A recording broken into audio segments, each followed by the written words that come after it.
Hey y'all, this is Kentucky Renaissance Man.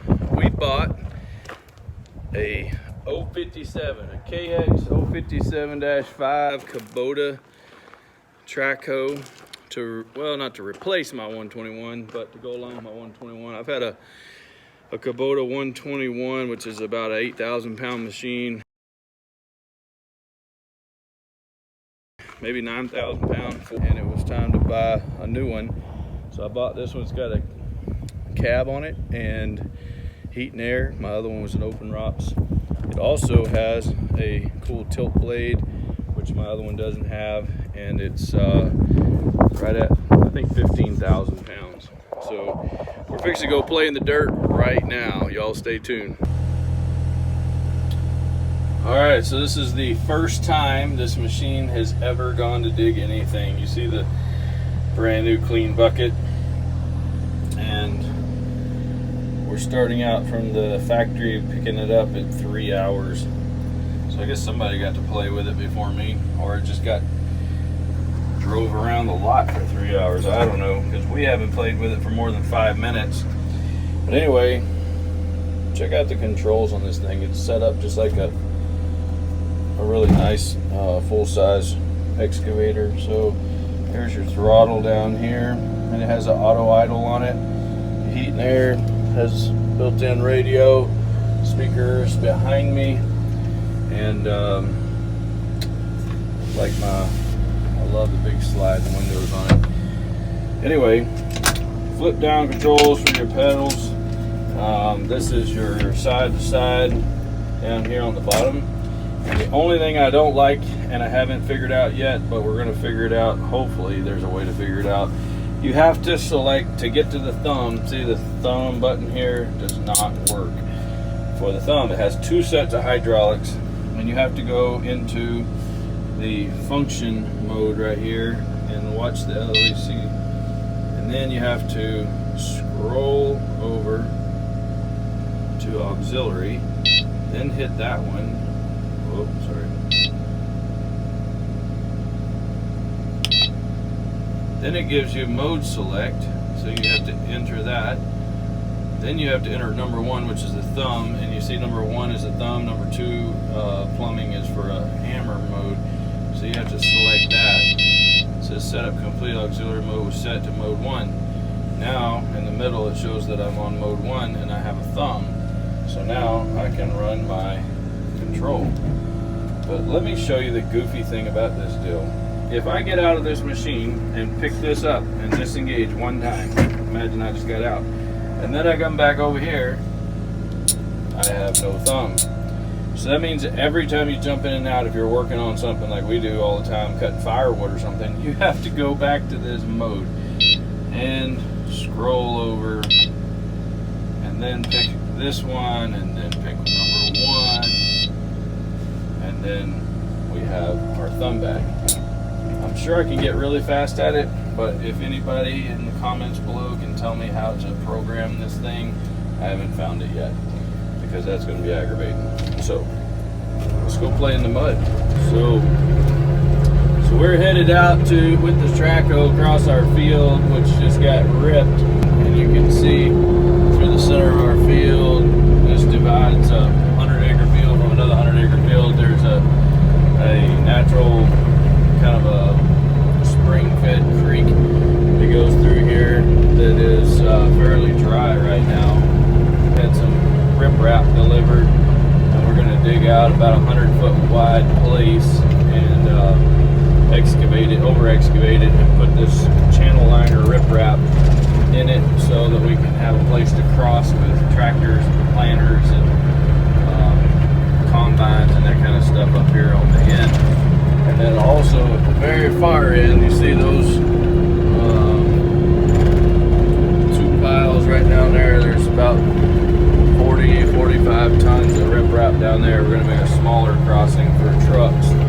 But I got 5 loads down here on this end, and it's a pretty big rock. We're going to dig the perimeter out and then get the case down here, the new 620b Case skid steer, and see what it can do.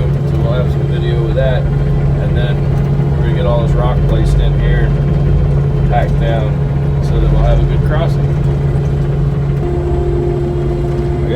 riding partner with me. Auburn, say hello to him. Auburn, look up here. Look up here. Hello. Alright, so there's 5 loads of riprap, 25 ton loads. And then this is our crossing that we have now, and you see it's maybe 20 foot wide and just a big old mud hole, and that thing is about 2 foot deep water right through the center there. And even the gator will get stuck in 4-wheel drive right there, it just bottoms out. And then it's kind of dammed up on this side where there's a lot of fill and silt, so we're going to clear from that tree back 100 feet the other way, all the way back across here. We're going to over excavate it and open that ditch up.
What I'm doing right now is cutting a kind of a keyway, I guess you'd call it, where when we put this channel liner riprap in, it'll come out more or less level with the dirt, and then it'll go into the bottom of our ditch. That way when we drive over it, the rocks aren't sticking up above and you got to climb up on top of them.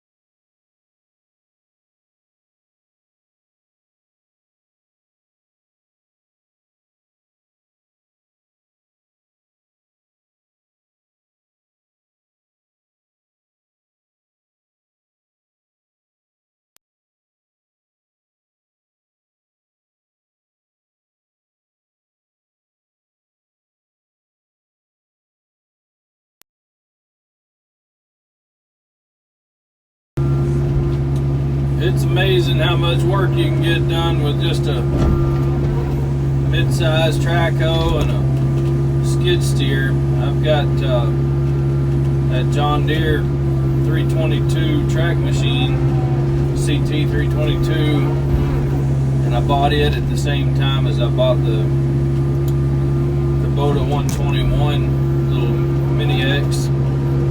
Neither one of them weigh I think they're right at 9,000 pounds a piece, about 8,800. And but they're just an unbelievable couple of pieces of equipment. when I stepped up to this 057, I've actually never run one this size. I've run them a little bit bigger and a little bit smaller, and I've got several acquaintances that have one this size. But what made me decide to get this particular one was that it's still a really handy size for jobs like this, but you can do footers and ditch work in small spaces fairly well. But you can run a 3-foot bucket on this machine if you want. I've just got a 24 on here right now. I'm waiting on my 30-inch and 36-inch bucket and an 18-inch bucket for ditching. I've got a 12, 18, and 24 for my 121, but this one's got a little bit more power, and especially loading a truck or scooping out a basement pile or something, you'll want a 30 or 36 on it. I wouldn't want to sit there and rip hard ground in the summertime, but the 24 around here is what we use for footers, or I use the 24 for footers. Sometimes piers and stuff will be 36, but I just dig them a little bit more with the same bucket. But this size is handy enough. You can get in a tight spot and work on footers like my 121. And the 080, you can also get a 2-foot bucket for it, but it gets a little bit harder to maneuver in really tight spaces. I would like to get an 080, but or at least an 8-ton series of something. And this is what we can afford and what works for us right now. Alright, so I started putting in this rip-rap channel liner with the skid steer. We're going to be about 17, 18 foot wide.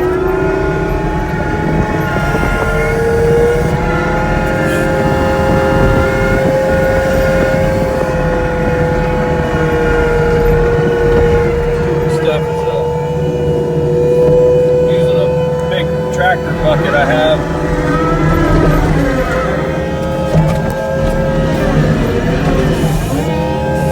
It's a full yard bucket.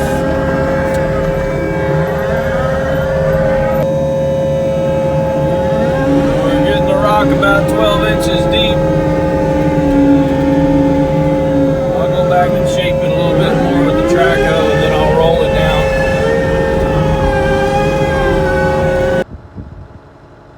Well, it got dark on me. But we're about 30 feet wide and 130 feet long. I still got my stockpile of dirt over there. Check out these lights right here. Those are my skid steer lights on this 620B,